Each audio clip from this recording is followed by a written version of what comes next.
I started in Baltimore County as an instructional assistant at Hannah Center School, which is a school for students with emotional disabilities. The shift from Baltimore County to the eastern shore of Maryland it was a little bit of a culture shock.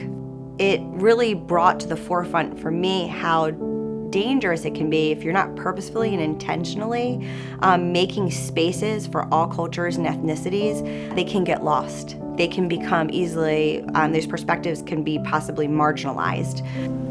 When I go into an environment, I want to see myself. And I think everyone should have the luxury of seeing themselves in their environment and in their space, wherever they may be. So that's a big thing that I appreciate about Pocomoke High School, because when you walk in the building, you see the mural that's on our shirts. You can find yourself in just the teachers and the people you see around you. You know, you can relate. My first year as principal, I wanted to do something to incorporate more student voice. So I started thinking about possibly meeting with student representatives, different representatives from each grade for like lunch meeting, like once a month.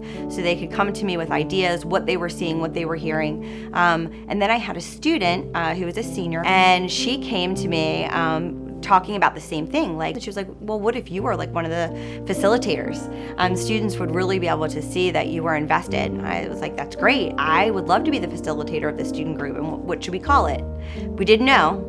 And the student group came up with the name Speak Up, because it was really about telling your story. And it was so small, and we barely did anything, and we barely could have these conversations, and then it grew just from me graduating last year.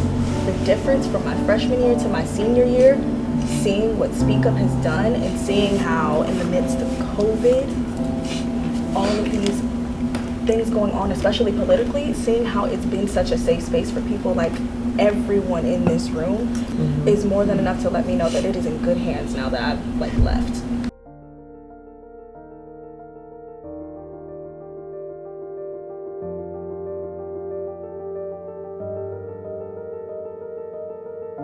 Before I even say what I have to say, I just want you to know, at the end of the day, should anybody ever make you ever feel that way moving forward, my door is always open.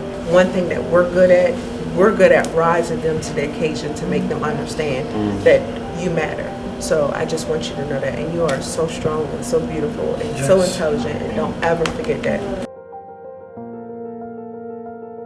There are so many students in marginalized communities. They live inequities every single day. So I think it's very important for especially public school leaders and educators to have diversity and inclusion training. It's probably the most important professional development that they can have. Letting the 2 or 1 more hour, Friday and Thursday. Do you have a plan for that? Yeah. Good. Awesome. If you open the door for student voices to be heard, then you have a responsibility to act upon what you're hearing. When a student feels like they are seen and heard and are safe, it increases attendance. We have one of the highest attendance rates in the county, and we also have the highest poverty rate. And it doesn't usually look that way. It also increases student achievement. We have the second highest graduation rate in the state of Maryland. And again, that's against schools that have a very low poverty rate. So you want students to want to come to school every day. It needs to be a safe place for students. And if they want to come to school every day and they feel seen and heard, and they know that things are relevant because their teachers have taken the time to know their students and then make lessons personalized and relevant to their student population, of course it increases student engagement, which then increases learning. They're already brilliant. We just saw evidence of that and how they help one another and just their wonderful ideas for the future.